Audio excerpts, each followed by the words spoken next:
ಆತ್ಮಿಕ ವಂಚನೆ. ಇ.ಡಿ. ಚೆಲ್ಲದುರೈ. ಅಧ್ಯಾಯ 4. ವಂಚನೆಯ ಪರಿಹಾರಗಳು. ನಾವು ಆತ್ಮಿಕ ವಂಚನೆ ಕ್ಷೇತ್ರಗಳನ್ನು ಪರಿಶೀಲಿಸುತ್ತಿರುವಾಗ ಅಲ್ಲಲ್ಲಿ ವಂಚನೆಯ ಪರಿಹಾರಗಳನ್ನು ಅನೇಕವಾಗಿ ನೋಡಿಕೊಂಡೆವು. ಆದರೂ ಪ್ರತ್ಯೇಕವಾಗಿ ವಂಚನೆಯ ಪರಿಹಾರಗಳಲ್ಲಿ ಕೆಲವನ್ನು ನೋಡಿಕೊಳ್ಳೋಣ. 1. ದೇವರಾತ್ಮನ ಪ್ರಕಟಣೆ. ವಂಚನೆಯ ಮೂಲಗಳಲ್ಲಿ ಒಂದು ನಮ್ಮ ಹೃದಯವು ಎಂದು ಪ್ರಾರಂಭದಲ್ಲಿ ಪರಿಶೀಲಿಸಿದ್ದೇನೆ. ಎಲ್ಲಕ್ಕಿಂತಲೂ ವಂಚಕವಾದ ಹೃದಯವನ್ನು ದೇವರು ಮಾತ್ರ ಸಂಪೂರ್ಣವಾಗಿ ತಿಳಿದಿರುವುದರಿಂದ ಆತನೇ ನಮಗೆ ಅದರ ವಂಚನೆಯ ವಿಷಯದಲ್ಲಿ ಪ್ರಕಟಣೆಯನ್ನು ನೀಡಬೇಕು. ಆಧಾರ 1 ಕೊರಿಂಥ 2:11-10. ದೇವರ ಆಲೋಚನೆಗಳನ್ನು ದೇವರ ಆತ್ಮನೇ ಹೊರತು ಬೇರೆ ಯಾರೂ ಗ್ರಹಿಸುವುದಿಲ್ಲ. ನಮಗಾದರೂ ದೇವರು ತನ್ನ ಆತ್ಮನ ಮೂಲಕ ಅದನ್ನು ಪ್ರಕಟಿಸಿದನು. 2.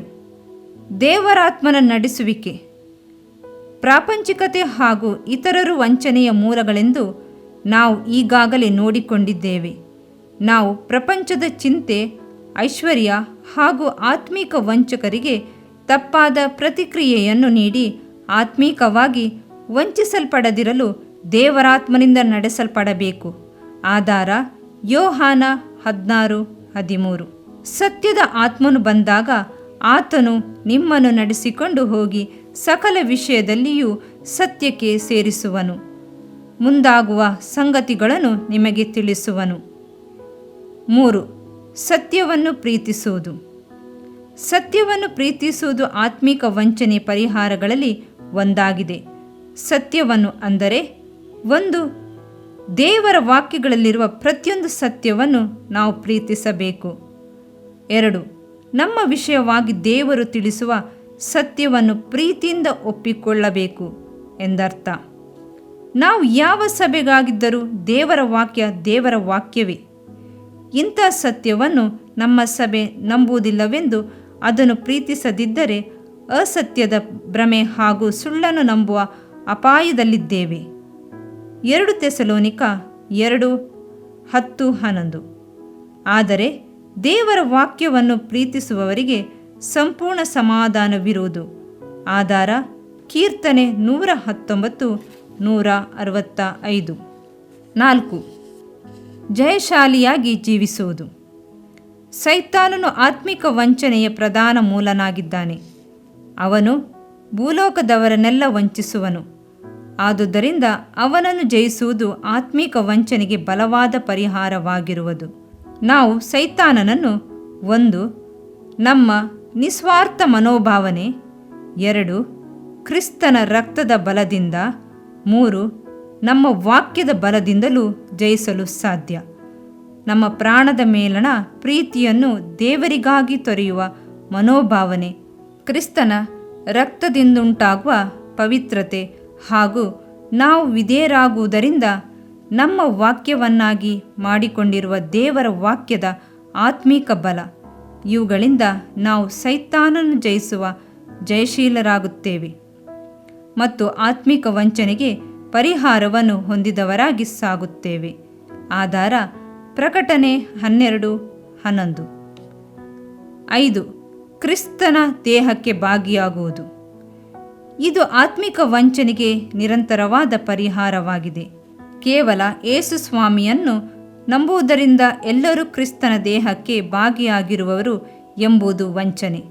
ಆದರೆ ನಾವು ಶಿಲುಬೆಯ ಮೂಲಕ, ಅಂದರೆ ನಾವು ನಮ್ಮ ಅನುದಿನದ ಜೀವನದಲ್ಲಿ ನಮ್ಮ ಸ್ವಾರ್ಥಕ್ಕೆ ಸತ್ತವರಾಗುವಾಗ ಮತ್ತು ಇತರರೊಂದಿಗೆ ಆತ್ಮದಲ್ಲಿ ಒಂದಾಗಿ ಸಾಗುವಾಗ ಕ್ರಿಸ್ತನ ದೇಹಕ್ಕೆ ಭಾಗಿಗಳಾಗಿರುತ್ತೇವೆ.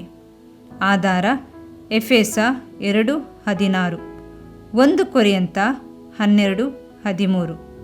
ನಾವು ಆತ್ಮದಲ್ಲಿ ಒಂದಾಗಿರುವ ವ್ಯಕ್ತಿ ನಮಗೆ ಭೂಲೋಕದಲ್ಲಿ ಒಬ್ಬರಾದರೂ ಇಲ್ಲದಿದ್ದರೆ ನಮ್ಮ ಆತ್ಮದ ಜವಾಬ್ದಾರಿಕೆಯನ್ನು ಹೊತ್ತ ಆತ್ಮೀಕ ನಾಯಕರು ನಮಗೆ ಇಲ್ಲದಿದ್ದರೆ ನಾವು ಕ್ರಿಸ್ತನ ದೇಹಕ್ಕೆ ಭಾಗಿಯಾಗುವುದು ಸಂದೇಹ.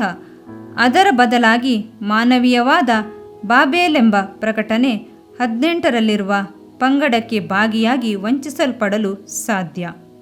ಆತ್ಮೀಕ ವಂಚನೆಗೆ ಪ್ರಧಾನ ಪರಿಹಾರವು ನಾವು ಆತ್ಮಿಕವಾಗಿ ವಂಚಿಸಲ್ಪಟ್ಟಿರುವುದನ್ನು ನಾವು ಕಾಣುವರಾಗಿರಬೇಕು ಮತ್ತು ಅಂಥ ವಂಚನೆಯಿಂದ ಪೂರ್ಣವಾಗಿ ಬಿಡುಗಡೆ ಹೊಂದಿ ಪರಿಣಾಮಕಾರಿಯಾದ ಆತ್ಮಿಕ ಜೀವಿತವನ್ನು ಜೀವಿಸಲು ನಾವು ಅಂತರಾಳದಿಂದ ಹಾರೈಸಬೇಕು.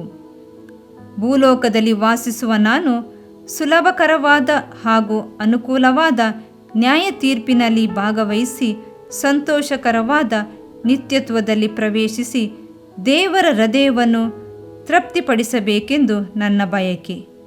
ಈ ಪುಸ್ತಕ ಅಪೂರ್ಣವಾಗಿದೆ. ಆದುದರಿಂದ ಏನಾದರೂ ಆತ್ಮಿಕ ಸಹಾಯ ಬೇಕಾಗಿದ್ದಲ್ಲಿ ನನಗೆ ಬರೆಯಲು ಇಲ್ಲವೇ ಕರೆಯಲು ಸ್ವಾಗತಿಸುತ್ತೇನೆ. ಇದರಿಂದ ನಿನ್ನ ದೇಹಕ್ಕೆ ಆರೋಗ್ಯವು, ಎಲುಬುಗಳಿಗೆ ಸಾರವು ಉಂಟಾಗುವವು. ಜ್ಞಾನೋಕ್ತಿಗಳು 3ನೇ ಅಧ್ಯಾಯ 8ನೇ ವಾಕ್ಯ. ಪ್ರಿಯ ವೀಕ್ಷಕರೇ ಮತ್ತು ಕರ್ತನಲ್ಲಿ ಸಹೋದರ ಸಹೋದರಿಯರೇ, ನೀವು ನಮ್ಮ ಈ ಕಾರ್ಯಕ್ರಮವನ್ನ ವೀಕ್ಷಿಸಿದ್ದಕ್ಕಾಗಿ ದೇವರ ನಾಮದಲ್ಲಿ ನಿಮಗೆ ವಂದನೆಗಳು. ದೇವರ ವಾಕ್ಯವು ನಮ್ಮ ಎಲುಬಿಗೆ ಬಲವೂ ಸಾರವೂ ಆಗಿದೆ ಎಂದು ಸತ್ಯವೇದವು ಹೇಳುವಂತೆ ಈ ಕಾರ್ಯಕ್ರಮವು ನಿಮಗೆ ಆಶೀರ್ವಾದಕರವಾಗಿದೆ ಎಂದು ನಂಬುತ್ತೇವೆ. ಪ್ರಿಯ ವೀಕ್ಷಕರೇ, ನಮ್ಮ ಈ ಸೇವೆಗಾಗಿ ಪ್ರಾರ್ಥಿಸಿರಿ ಮತ್ತು ಎಲ್ಲಾ ಕಾರ್ಯಕ್ರಮಗಳನ್ನ ಇತರರೊಂದಿಗೆ ಶೇರ್ ಮಾಡಿರಿ. ಅದೇ ರೀತಿಯಾಗಿ ನಮ್ಮ ಈ ಯೂಟ್ಯೂಬ್ ಚಾನೆಲ್ ಅನ್ನು ಸಬ್ಸ್ಕ್ರೈಬ್ ಮಾಡಿರಿ ಹಾಗೂ ಲೈಕ್ ಮಾಡಿ. ನಿಮ್ಮ ಅನಿಸಿಕೆಗಳನ್ನು ಕಮೆಂಟ್ ಬಾಕ್ಸ್ನಲ್ಲಿ ನಮಗೆ ತಿಳಿಯಪಡಿಸಿ. ನಮ್ಮ ಸಂಖ್ಯೆ 7022104605. ಈ ಸಂಖ್ಯೆಗೆ ಕರೆ ಮಾಡಿರಿ. ಒಬ್ಬ ಪಾಪಿಯ ಪ್ರಾರ್ಥನೆ. ಯೇಸುವನ್ನು ರಕ್ಷಕನಾಗಿ ಅಂಗೀಕರಿಸಲು ಮಾಡಬೇಕಾದ ಪ್ರಾರ್ಥನೆ. ಪ್ರಿಯ ಪರಲೋಕದ ತಂದೆಯೇ, ಯೇಸುವಿನ ಹೆಸರಿನಲ್ಲಿ ನಾನು ನಿನ್ನ ಬಳಿಗೆ ಬಂದಿದ್ದೇನೆ. ನನ್ನ ಬಳಿಗೆ ಬರುವವರನ್ನು ನಾನು ತಳ್ಳಿಬಿಡುವುದೇ ಇಲ್ಲ. ಯೋಹಾನ 6:37 ಎಂದು ನಿನ್ನ ವಾಕ್ಯ ಹೇಳುತ್ತದಲ್ಲ. ಆದ್ದರಿಂದ ನೀನು ನನ್ನನ್ನು ತಳ್ಳಿಬಿಡದೆ ನನ್ನನ್ನು ಸೇರಿಸಿಕೊಳ್ಳುವಿ ಎಂದು ನನಗೆ ಗೊತ್ತಿದೆ. ಆದ್ದರಿಂದ ನಾನು ನಿನಗೆ ಸ್ತೋತ್ರ ಮಾಡುತ್ತೇನೆ. ನೀನು ನಿನ್ನ ವಾಕ್ಯದಲ್ಲಿ ನೀನು ಯೇಸುವನ್ನೇ ಕರ್ತನೆಂದು ಬಾಯಿಂದ ಅರಿಕೆ ಮಾಡಿಕೊಂಡು ದೇವರು ಆತನನ್ನು ಸತ್ತವರೊಳಗಿಂದ ಎಬ್ಬಿಸಿದನೆಂದು ಹೃದಯದಿಂದ ನಂಬಿದರೆ ನಿನಗೆ ರಕ್ಷಣೆಯಾಗುವುದು ಎಂತಲೂ ಕರ್ತನ ನಾಮವನ್ನ ಹೇಳಿಕೊಳ್ಳುವವರೆಲ್ಲರಿಗೆ ರಕ್ಷಣೆಯಾಗುವುದೆಂತಲೂ ಬರೆದಿದೆ.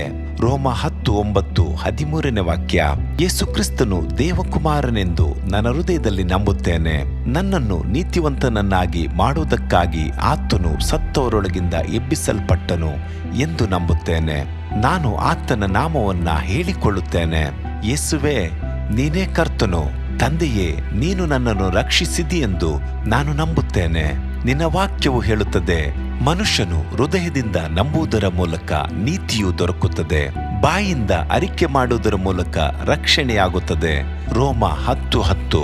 ನಾನೀಗ ನನ್ನ ಹೃದಯದಲ್ಲಿ ನಂಬುತ್ತೇನೆ ಹಾಗೂ ಯೇಸುವೇ ನನ್ನ ಕರ್ತನೆಂದು ಅರಿಕೆ ಮಾಡುತ್ತೇನೆ. ಆದುದರಿಂದ ನಾನೀಗ ರಕ್ಷಣೆ ಹೊಂದಿದ್ದೇನೆ. ಅಪ್ಪಾ ತಂದೆಯೇ, ನಿನಗೆ ಸ್ತೋತ್ರ. ಲೂಕನು ಬರೆದ ಸುವಾರ್ತೆ 11ನೇ ಅಧ್ಯಾಯದಲ್ಲಿ ಬರೆದಿರುವಂತೆ, ನಿಮ್ಮಲ್ಲಿ ತಂದೆಯಾದವನು ಮೀನನ್ನು ಕೇಳುವ ಮಗನಿಗೆ ಮೀನು ಕೊಡದೆ ಹಾವನ್ನು ಕೊಡುವನೆ? ಅಥವಾ ತತ್ತಿಯನ್ನು ಕೇಳಿದರೆ ಚೇಳನ್ನು ಕೊಡುವನೆ? ಹಾಗಾದರೆ ಕೆಟ್ಟವರಾದ ನೀವು ನಿಮ್ಮ ಮಕ್ಕಳಿಗೆ ಒಳ್ಳೆ ಪದಾರ್ಥಗಳನ್ನ ಕೊಡಬಲ್ಲವರಾದರೆ ಪರಲೋಕದಲ್ಲಿರುವ ನಿಮ್ಮ ತಂದೆಯು ತನ್ನನ್ನು ಬೇಡಿಕೊಳ್ಳುವವರಿಗೆ ಎಷ್ಟೋ ಹೆಚ್ಚಾಗಿ ಪವಿತ್ರಾತ್ಮ ವರವನ್ನ ಕೊಡುವವನಲ್ಲವೇ ಅಂದನು. ತಂದೆಯೇ, ನೀನು ಕೇಳಿಕೊಳ್ಳುವವರಿಗೆ ಪವಿತ್ರಾತ್ಮನ ವರವನ್ನು ಹೇರಳವಾಗಿ ಕೊಡುವಾತನಾಗಿದ್ದಿ. ಆದ್ದರಿಂದ ನನ್ನ ಮೇಲೆಯೂ ನಿನ್ನ ಆತ್ಮನನ್ನು ಸುರಿಸಬೇಕಾಗಿ ಬೇಡಿಕೊಳ್ಳುತ್ತೇನೆ.